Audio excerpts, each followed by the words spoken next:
there is a group of people that will be chosen to enter the Jannah without any kind of hisab. What are their characteristics? That is our topic tonight. When we have these four characteristics, inshallah, we will enter the Jannah without hisab. Allahu Akbar, just immediately. Rasulullah ﷺ said, I know what you're wondering about.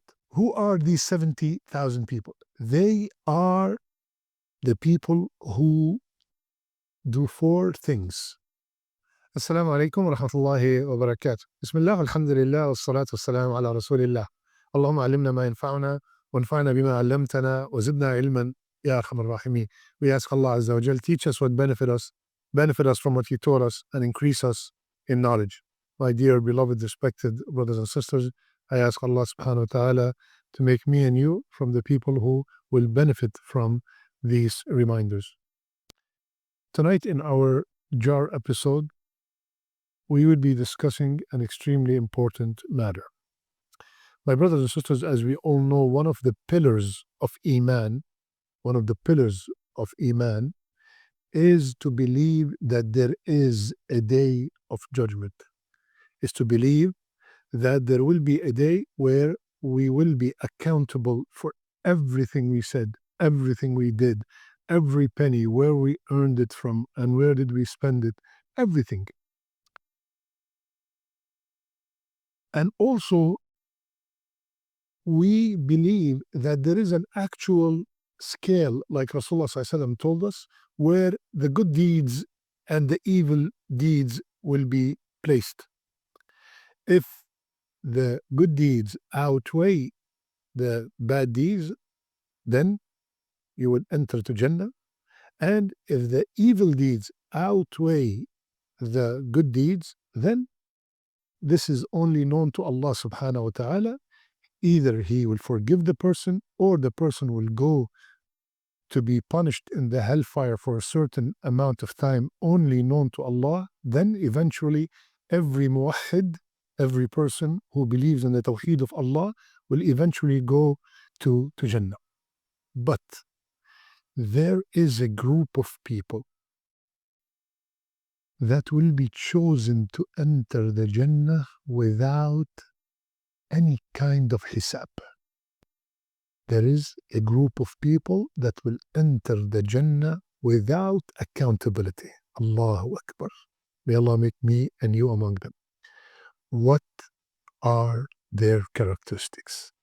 That is our topic tonight. Hadith is in Bukhari. Rasulullah sallallahu alayhi wa sallam said, "Uridat alayya al-umam." I was shown all the nations, and I have seen some prophets pass with few followers, and some prophets passed with no followers. Allahu Akbar. My brother, the one who calls to Allah, the da'iyah, my sister, the da'iyah. Listen carefully. These are people chosen by Allah, and they came on the day of judgment with no followers. So our job, my job and you, is to give the message. The guidance is only from Allah subhanahu wa ta'ala. Do not be disappointed if people do not follow you. This is a prophet that came with no followers. Do not be discouraged if no one applied what you said. Our job is to give the right message in the right manner, and the guidance is only from Allah subhanahu wa ta'ala. We continue the hadith. And then I was shown a great multitude. And I said, what is this? Is this my ummah? No. I was told this is the ummah of Musa alayhi salam. These are the followers of Musa alayhi salam. And then I was told, look over there. And there on the horizon, on the sky, there was a multitude filling the horizons. It was said, this is your ummah. Rasulullah still telling the Sahaba, this is your ummah. And of these, 70,000 will enter the Jannah without being brought into account. So Rasulullah saw a huge number. He was told, this is your ummah. And among them, there will be 70,000 people who will enter the Jannah without accountability. So Rasulullah said that and went to his room. And now the Sahaba saying and wondering, who are these people? Maybe it is us because we are the first one who believed in him. And some others said, no, no, no, no. Maybe it's our children because they were born in Islam. We were born in Jahiliyyah. So Rasulullah saw them discussing it and wondering. And then alayhi salatu wasalam came. And he said, Rasulullah said, I know what you're wondering about. Who are these 70,000 people? They are the people who do four things.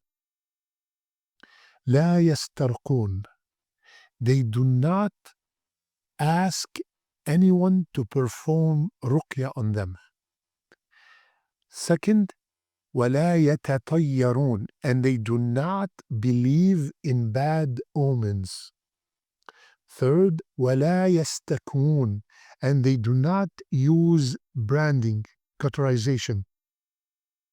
And fourth, وعلى ربهم يتوكلون. And they have complete trust in Allah subhanahu wa ta'ala. Allahu Akbar. Allahu Akbar. Brothers and sisters, these are the qualities of the people who will enter Jannah without accountability. Rasulullah said in this hadith, they are 70,000. I will explain each category. I have some good news. In another narration, Rasulullah sallallahu alayhi wasallam, he said, I asked Allah for more, so he gave me with everyone from the 70,000, 70,000. Are you following me? Get the calculator.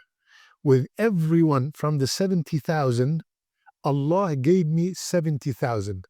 Because if we take the 70,000 only, subhanAllah, we will notice that our possibility of being among them is very, very low. Because the Sahaba themselves are over 120, right? 120,000. The Qutbat al-Wada, they were 124,000, subhanAllah. So, in order, inshaAllah ta'ala, to get some hope, Rasul asked for more, so he was given with every one of the 70,000, 70,000. If you do the calculation, it comes out to 4,900,000,000. Allahu Akbar. You want better news? Listen to the other hadith. Because this hadith, with each one 70,000, some scholars said it has some weakness in it. But this hadith I'm narrating now, it is authentic. Rasulullah sallallahu alayhi wa sallam, and the hadith is Ibn Majah.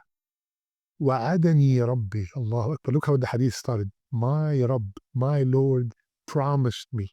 And Allah always keeps his promise. That 70,000 of my ummah will enter Jannah without being brought to accountability.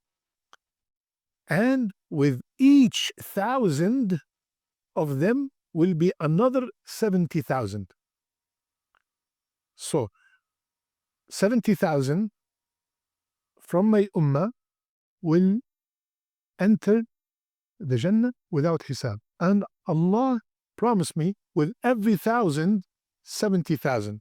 That will make it 4,900,000. Okay? So, Sheikh, what is the great news? This is even less than the one before. No, listen, wait. And then Allah subhanahu wa ta'ala promised me that He will take 3 handfuls. Allah subhanahu wa ta'ala will take 3 handfuls from Allah's hand. How big is that? How many people are those? Only Allah knows, but we all know. وَمَا قَدَرُ اللَّهَ حَقَّ قَدْرِهِ وَالْأَرْضُ جَمِيعًا قَبْضَتُهُ يَوْمَ الْقِيَامَةِ وَالسَّمَاوَاتُ مَطْوِيَّاتٌ بِيَمِينِهِ. Allah told us in Surah Al-Zumar that the whole earth and all the all the skies, all of them are wrapped in his right hand. So Allah said, He will take 3 handfuls. Also, they will enter the Jannah without accountability. Ya Rab, I ask you with the best of your names to make me and everyone who's watching, and their parents, and their children, and their loved ones among these people. Subhanallah. This is the generosity of Allah subhanahu wa ta'ala. Rasulullah gave us great news also. He said one time to the Sahaba, would you be pleased if you are third of the people of Jannah? They said, yes, Ya Rasulullah. He said, by the one in whose hand is the soul of Muhammad, I hope you will be half of the people of Jannah. Subhanallah. So put all these hadith together, insha'Allah ta'ala, we have a great possibility of being among the people who will enter the Jannah without hisab. Now, what are these 4 characteristics? Number 1, لا يسترقون. They do not ask others to perform ruqya on them. They do not feel good. They feel that they require the ruqya. They do their own ruqya. They do not ask anybody. And here I will explain a little bit. If someone came by themselves and performed ruqya on you, that does not take you out from the 70,000 or that number that we mentioned. Somebody by themselves came, you don't have to stop them. And this is the opinion of Imam Ibn Taymiyyah rahimahullah. Now, ruqya by itself, asking for ruqya by itself is not haram. It is permitted, but it will take you out from this category. Okay? Now, some question or a question will arise. Ya Sheikh, this person is in a state that is so bad that he cannot even perform ruqya on themselves. The jinn took over and they are unable to recite. They took control of their tongue, or they have sealed their lips. What should they do? If somebody came and brought someone to perform ruqya, inshallah, that will not take them out from these people who will enter the Jannah without accountability, because they should be asking for medicine. They should be asking for solution, and ruqya is the solution in this case. So sometimes the need is dire because a person could be possessed to the level that they stop performing salat. So this person will stop performing salat because he wants to be from the 70,000? No. You should ask, insha'Allah ta'ala, for ruqya. And insha'Allah ta'ala, because the need was so dire, there was a darura, insha'Allah, Allah's Kareem, He will include you with the 70,000, and Allah subhanahu wa ta'ala knows best. So the better opinion, the better position is not to ask others for ruqya. But if there is a need, it's not haram at all to ask for ruqya. Similarly, it is not wrong to ask for cauterization or branding. There's nothing wrong with that. But again, the most preferable position is to stay away from it. But if it's needed, go ahead and perform it. The third people, لا يتطيرون. They do not believe in bad omen. Oh, today is Friday 13, I'm not going to work. He opened the house and he see a black cat. Oh my God, this is going to be a horrible day. They see a black crow. There's somebody opened the umbrella in the house. The mirror broke. All these things, they do not believe in that this will bring bad luck. This will make my day bad. No. As Muslims, we don't believe in that stuff. If someone believes in these things, they are out of the 70,000 or whatever number of people permitted to Jannah without accountability. And the last one is they have complete trust in Allah subhanahu wa ta'ala. They have complete trust in Allah. They take by the means, but the heart is attached to the creator of the means. They are sick, they go to the doctor, they take the medicine, but the heart is not attached to the doctor. The heart is not attached to the medicine. It's attached to the Shafi himself. They want to open a business. They go and they ask the people who are special in that business, special in that field. They do a feasibility study. They take by all the means possible. but the heart is attached to Allah subhanahu wa ta'ala. على ربهم يتوكلون. So my brothers and sisters, these are the four characteristics. They do not seek ruqya, they do not do branding, they have complete trust in Allah subhanahu wa ta'ala, and they do not believe in bad omen, and they are not pessimistic. Everything is, they're always thinking of bad about everything that's going to happen, subhanallah. So when we have these four characteristics, inshallah, we will enter the Jannah without hisab. Allahu Akbar, just immediately. VIP entrance, Allahu Akbar. Ya Rab, Ya Rab, Ya Kareem, you are the most generous, you are the most merciful.